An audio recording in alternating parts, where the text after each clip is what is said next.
For a great cup of joe, there's one thing you should know. Your morning brew can also be playful. Buff Boy Brewing guys make the temperature rise. And you surely feel naughty when you swallow our coffee.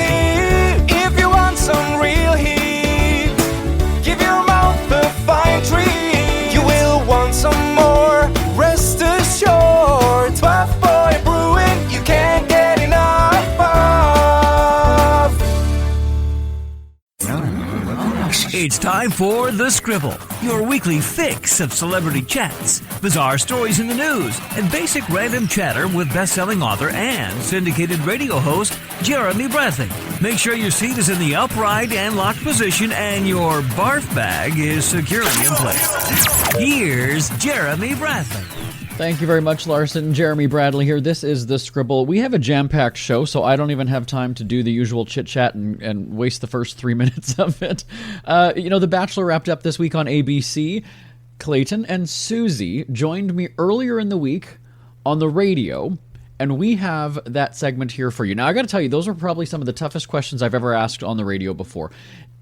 We saw him lash out at Susie earlier in the season. Does she feel like he will be an abusive partner? What is Clayton's definition of gentleman, and does he consider himself to be one? I mean, these are... you got to stay tuned. And then later in the show, Howie Mandel is joining us. He's returning. Canada's Got Talent is airing on City TV next week. Howie joined me on the radio last week, so it's kind of a clip show this week. So coming up right after the break, Clayton and Susie from The Bachelor, and Howie Mandel is on deck right after that. And it starts on The Scribble in just a moment. This statement has not been evaluated by the Food and Drug Administration. This product is not intended to diagnose, treat, cure, or prevent any disease. No offense, but are you a little fat when you look in the mirror? How would you like to learn the secret to losing 3 to 5 pounds a week without joining the gym or going through any crazy diets? It's called Body Sculpt RX. For the last 2 decades, we've helped countless people lose thousands of pounds. And now, it's your turn. Learn how to lose weight with one simple phone call and no prescription needed. You'll see an amazing difference in a matter of days.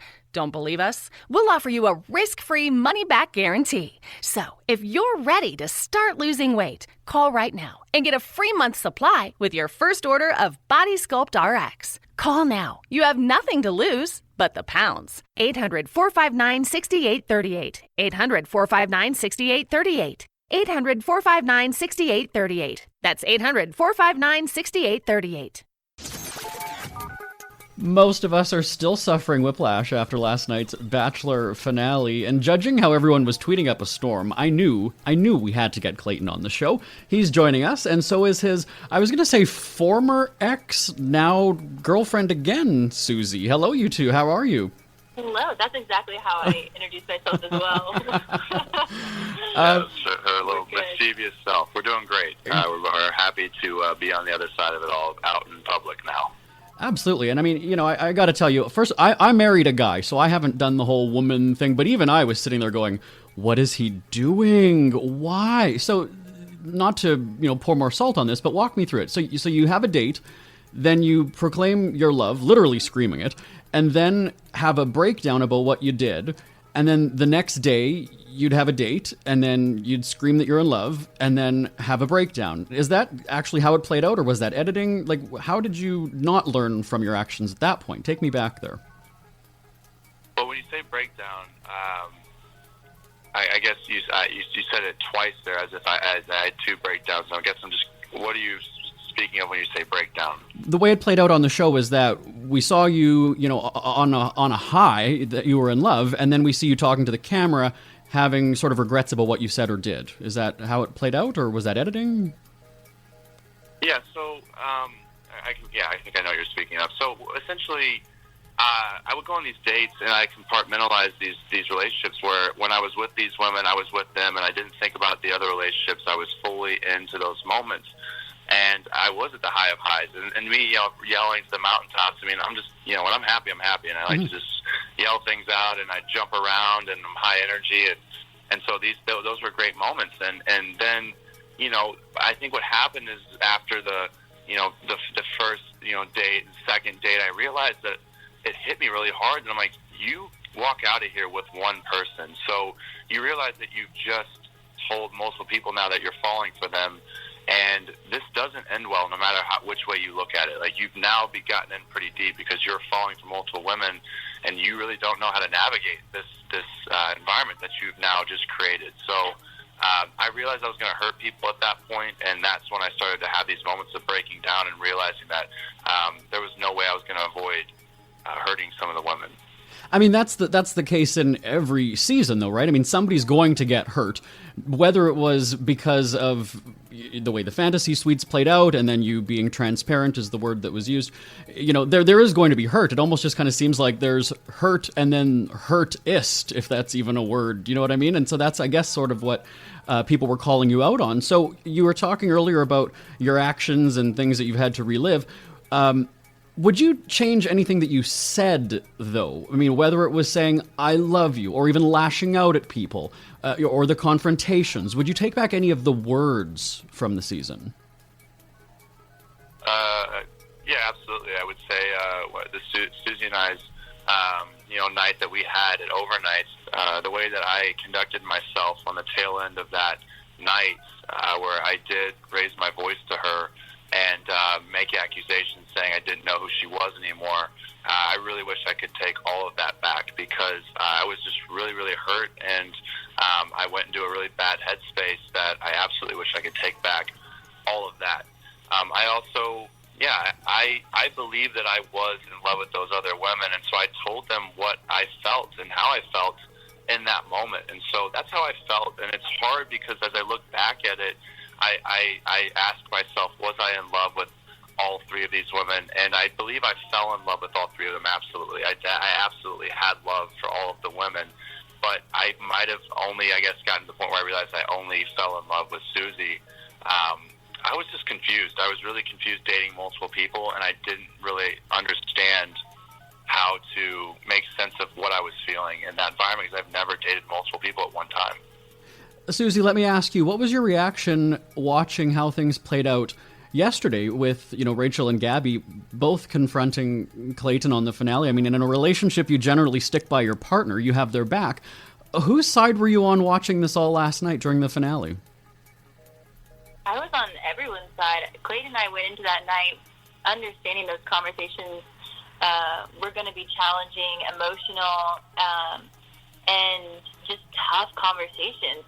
Clayton has not shied away from the fact that he made mistakes along the way, and he expected everyone to hold him accountable, as did I, and he's held himself accountable as well. So it wasn't a shock to watch it, but it was hard to watch because, it's not fun to see your friends hurt, and to know that Clayton was a part of that pain it's just not a fun situation to be in. But I obviously support Clayton. He has grown tremendously, but also at the end of the day, he came in a wonderful person. He was a genuine, kind-hearted man that did this to the best of his ability, and it got messy, but I stand by all of them. Everyone said their piece, and I hope everyone has their piece. It's interesting you use the word messy. I mean, let's be real. Life is messy. I mean, that's the way things go. Yeah, absolutely. That is life. I mean, it's not every day that you broadcast your dating life on national television. I think if the everyday person had that broadcasted, people would have a lot to say. So we're in this unique position where we've signed up to, open ourselves up to that criticism. We're aware that we have to be held accountable publicly for the actions that we've taken. At the end of the day, it's about that relationship between the two of you, right? As long as you two respect each other and you know the truth, really, I mean, that's what matters, right? Yeah, I think that's certainly fair, and I think also giving the other women a chance to have closure and say what they needed to say, because it took Clayton and I had several hour-long conversations that gave each of us peace, whether we were going to end up together or not after the fact. And these women only had a couple of minutes. So, at the end of the day, we are happy, and we're glad that we're a team now. But I think, in the real world, normally you'd have more than just 8 minutes to address, somebody that's hurt you or broken your heart or something along those lines. So, as much as it's important that we're together, it was also important that they had time to express themselves as well. Absolutely. So we are almost out of time, but we had so many listener questions sent in that I want to get to them. I mean, they're tough questions, but I think they're fair. So just be warned about that. So Clayton, the first question here is, what is your definition of a gentleman, and do you consider yourself one?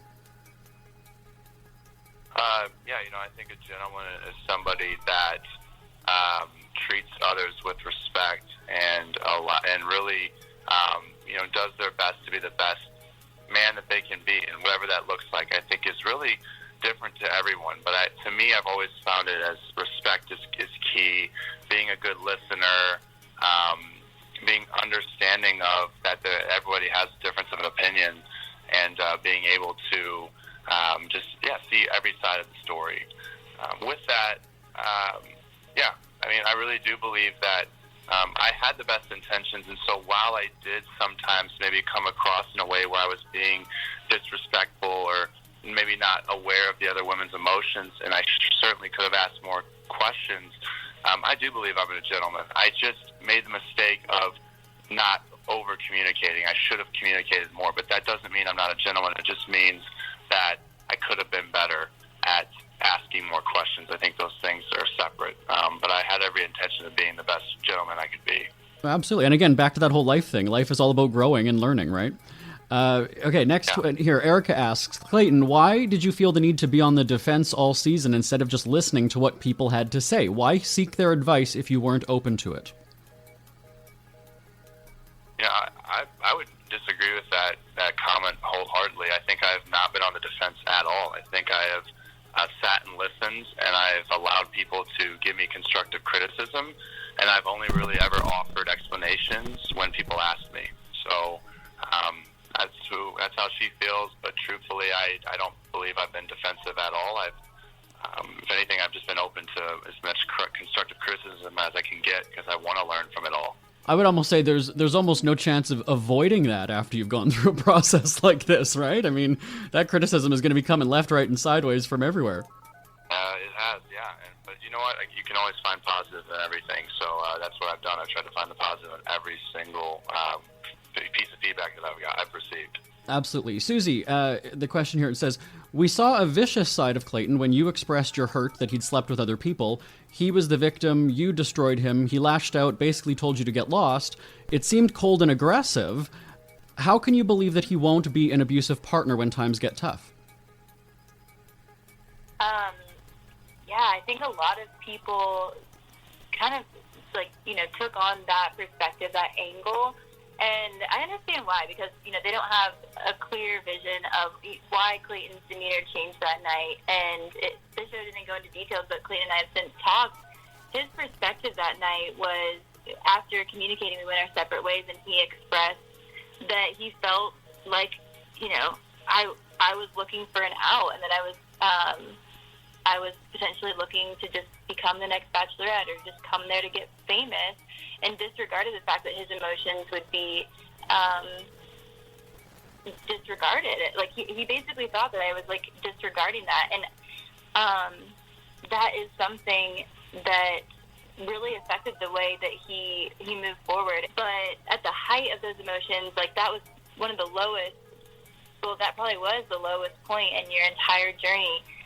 His world kind of came crashing down on him, and I can say without a doubt, post-show, we took our time before getting back into a relationship, and we have had arguments. We have had disagreements, and never once have I been disrespected or disregarded. Clayton is absolutely not an abusive person.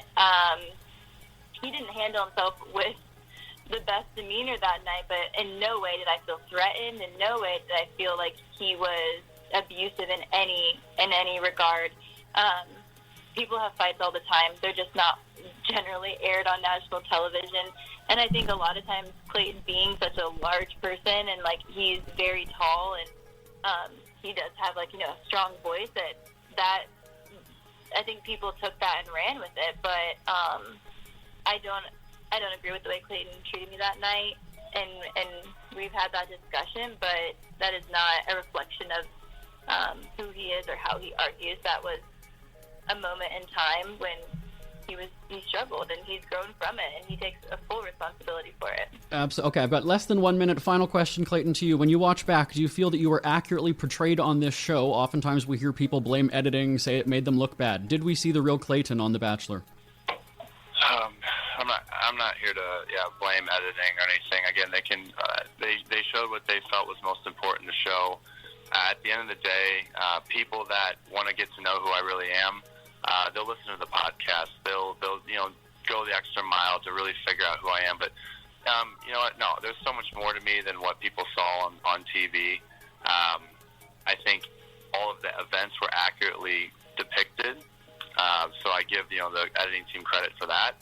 As far as who I am as a human being, there's so much more to me. And for people that know me personally, people only saw a sliver of how in depth I really am as a human being, and that goes for every person on the show as well. You really can't judge someone based off of what you saw on TV. There's a lot more that that shows who someone is in real life, and for people that meet me in person, they see the real me. Absolutely. They're yelling in my ear, but just like you say, the good thing about social media, though, is that you guys get to prove who you really are, though, right? That people get to hear it directly from you going forward now. Absolutely. All right. Well, I appreciate hard questions. I appreciate you sticking it out and answering them. Clayton and Susie from The Bachelor on ABC. Thank you so much for joining us. Best of luck to you. Thank you so much. Have a good one. Listen up, guys. Are you experiencing any of the following? Fatigue, less drive, poor performance? If so, you may be one of the nearly 30 million men in the U.S. today dealing with ED. But did you know you don't have to pay hundreds for a prescription anymore? And you don't have to deal with the hassle of seeing the doctor or the embarrassment of going to the pharmacy for a certain pill. Now with one free call, you can find out how Herbal Virility Max can help you feel like a man again. For over a decade, Herbal Virility Max has helped guys just like you put a smile back on their face with improved performance and drive. Call today and ask about our buy one, get one free offer. Save the money, save the hassles, and get the better blue pill. Dial 800-578-0179. That's 800-578-0179. 800-578-0179. Canada's Got Talent is back on City TV this spring, and Howie Mandel is back on the radio with us. Howie, how are you doing? I don't know. I'm not an expert. I think I'm okay. It's too soon to tell. Sure I'm okay. There you go. After all those years, judging the Americans on America's Got Talent, how does it feel coming home and judging Canadians now? Amazing. It feels good. I'll be honest with you. We don't only judge Americans on America's Got Talent, and anytime there was a Canadian on, I was such a cheerleader for them. Also, as a Canadian, I've always resented the fact that I had to move down to the States to make a name for myself and pay the rent. So anytime I can celebrate Canada and go back to Canada, I'm thrilled. And I'm always the ad nauseum to all my American friends, constantly reminding them that what size portion of entertainment, whether it be music, comedy, movies, books, that they consume have their foothold in Canada or their roots from Canada. And you make a good point. When I started in radio about 15 years ago, and I started getting time slots on American stations in syndication, it was almost a bad thing to be Canadian, right? You're infiltrating the U.S. and now Canadians are so embraced on show. Roberta Battaglia, remember her from a couple years ago on AGT? I mean, of course I do. Yeah. Of course, no. I don't think it was ever a bad thing to be Canadian. I think that we are our own worst enemies. As far as we think that we have that inferiority complex when it should be a superiority complex. We don't tout who we are and where we come from, and we need to, and we should. When you watch shows from the BBC, it's British television or Australian television. I don't think that people are even aware of Canadian television. Canadian television, if it airs down here, it's made to look American. And by the same token, a lot of acts that have been on AGT don't even celebrate the fact that they're Canadian, and that's their choice to not celebrate it. But I do celebrate it, and I think it's amazing per capita how much great talent really is. I don't know what's in the water in Canada, but so many. We're not a huge country as far as population goes, yet we're a big part of the, international consumption of entertainment. So the beauty of it was I'm thrilled to be part of it. And when I can tell you now that we're in we've already taped and it's about to premiere, that you will not be disappointed. It is, first of all, I can only, in my memory, go back maybe about 5 years, but this is the best season I've ever judged in years. It's my first year on CGT, but I'm just saying this is better than the last few seasons on AGT. The talent is going to explode. I think there's going to be a couple of international stars. I think that there's going to be some Susan Boyle moments. It's really exciting to be a part of.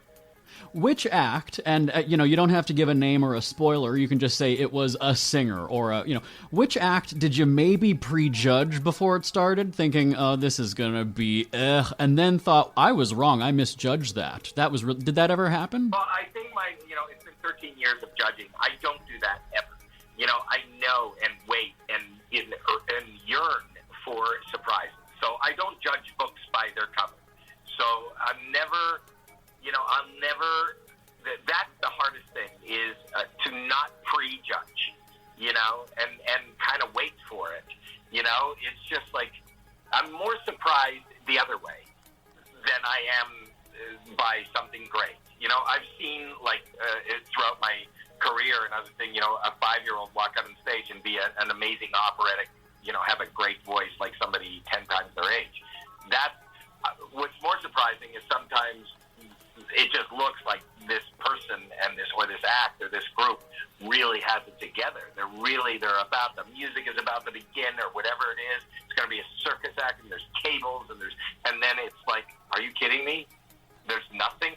And those kind of surprises are actually fun because there is some entertainment in failure, when that kind of happens. But those are the surprises that get me more than I expect everyone to be good. I mean, they're not, but I expect everyone to be great. Like, to at least have a moment. There is a reason you showed up. Very few people and acts show up in their own fruition. Somebody has enjoyed them. Somebody has given them the impetus to say, I need to be there and I need to share this with the world. So it's just that sometimes the people around them are wrong. When you're a judge and you have a specialty, so let's say, you're a comedian, are you more critical of comedians when they come? Like, do you have higher expectations when it's your craft that you're seeing in front of you? More empathy, because especially in stand-up comedy, because stand-up comedy, unlike any of the other things that you would see on our show, if a singer comes on, they could be singing a top 10 hit, and everybody loves the song, and they can carry a tune, and the audience is screaming, and then they finish the song and they roar. If they're a circus act or a magician, they do this trick, and something disappears, and they roar. And there's a light show, and in a big dance troupe or stunts or whatever. And then there's a comedian. A comedian walks out on stage. He or she has, there's no safety net. There's nothing around them. There's no gimmick. It's just their thoughts and their sense of humor, and they just stand there and they talk to us. And it seems like, audibly and visibly, so much less than everything else you see, and yet they need more from the audience than any other act. They need a response every 30 seconds, right? They say a line and they wait for you to laugh. And then they say something else and they wait for you to laugh. And they say something, and they're just out there on a tightrope with no... So I want people to kind of... I make sure that even when I'm critiquing it, I'm also talking to the audience and the people at home and my fellow judges, that you realize how tough this is. This is tougher, and it takes more than some of the other things you see with all the bells and whistles. There are no bells and whistles in comedy. It's just your naked sensibility. And that's kind of scary, and I kind of empathize with that. No bells and whistles, but there's a buzzer on this show. Let's talk about, there's the golden buzzer. Now, if people aren't familiar, we mentioned Roberta earlier, it's a game changer. This can really propel somebody in the competition and change their life, essentially. So each of us judges get an opportunity. We get one golden buzzer per season. And a golden buzzer is if you see a moment, if you see an act, and you believe that they are worthy of going all the way to the semifinals, so they don't have to they don't have to perform again until the end, and you want to propel them all the way to the end, you can do that just by pressing that golden buzzer, which is, there's a lot of weight in that, because the sense is that they surpass a round or two of the competition, so it propels them forward. It can change their life. It makes it a viral moment, and it better be one of those moments. It has to be one of those moments where you are just so sure, or you're so moved, or you're just so surprised where you hit it. But you only get one of those as a judge, only one of those in the whole season. We see hundreds of acts. So when you're about to go for it, you're thinking, oh my God, is there going to be something better coming down the pike a little bit later? Or is this it? And this act right now, in this moment, standing in front of me, is worthy of the chance of a lifetime. Let's talk about the judging panel, because on these shows, so much is made about, who's the mean one, who's the gentle one, who's the most constructive. So let's talk about the other judges here. Lily, Cardinal, Trish. Who was the harshest judge? Well, they're saying, some people are saying it was either Cardi or me, and the truth of the matter is, these are the terms that are used as opposed to what is really happening now. I am, and so is Carl. Well, we all are, but maybe it comes off different. Brutally honest, and the word brutally, I'm overemphasizing. I think I learned a long time ago when I started doing this that your instinct as a performer or as somebody in this business is to be really, really nice, and to come off like an incredibly lovely person, and hopefully everybody will love you because you're really nice. But when you do that and people are watching at home, they go, oh my God, like somebody sang and they were flat the whole time and they didn't hit one note, and you're going, you're so wonderful and you're so cute and you have a career, and people are sitting at home going, what is this? Mm-hmm. How is this even a contest, and what did he hear and what did he see? So I learned that I was served better, and that the acts appreciate it more when they know the show that they're coming on. We have, all four of us have incredible history and experience in whatever it is that we're doing, and success in whatever it is that we're doing. They want to hear something constructive. So just because I'm not responding to what you did or your choice, or you should hear that. Because if you don't hear that, then you don't know. And maybe it's like, you know what? I could still do this, but I bet you Howie would like it if I did it like this. And it's not just about Howie.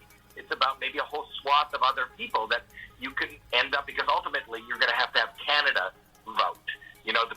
The people at home vote. So I feel like it's constructive. By the same token, Cardi is a guy who's in a business where he signs music acts and puts them on the label for Universal.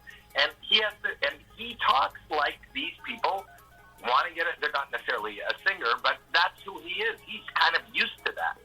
So he could tell you what he doesn't like about it. And then by the same token, we all have that honesty, and we don't always agree, which is also very real. He doesn't respond to something, I respond to something, and I go, what are you thinking? I think you're wrong. The kind of discussions that you and me would have if we were sitting at home watching this on television with our entire family, who goes, this sounds great. Really? You think this sounds great? I think this sounds horrible. And we have these open discussions. But I think everybody's honest. I think that people might think at the end of the day that I'm the harshest. Well, that's the thing, right? There's that fine line of harsh, but you've used the word constructive as well, right? So it might be whether it's in the delivery, but in the end, you're trying to help them too, right? I mean, that's the end goal. The hardest thing for me is I love doing the show, and I love being in the room to watch people's hopes and dreams come to fruition. I don't want to hurt anybody's feelings, and I make sure that I don't. And even if what you think I'm saying is harsh, I will go find that person backstage afterwards and, just make sure that they're clear on what I thought and what I think they should do, because there should be no personal, I'm not knocking anybody personally. I'm just telling you what I think of whatever it is you did and how marketable I think that is, and how I believe that what you should do if you want to ultimately get more votes. You got it. That's business. It's show business, and business is the bigger word. Absolutely. So we're going to be watching Canada's Got Talent. It premieres March 22nd on City TV. Everybody check your local listings. Howie Mandel, great chatting with you. Thanks so much for joining us today. Thank you. I'm excited. Bye-bye. We hear you chirping. Get scribbling. Tweet up the Scribble at The Scribble Show. Join the discussion with Jeremy Bradley. It's all going down right now on Twitter at The Scribble Show and at thescribbleshow.com. We're out of time. My name's Jeremy Bradley. Talk to you next week on The Scribble. Bye for now. Want more Scribble? Check out thescribbleshow.com for past shows, celebrity interviews, cheapskate tips, and more. That's at thescribbleshow.com and on Twitter at The Scribble Show. The Scribble is a speak-free media presentation. If you want some real heat,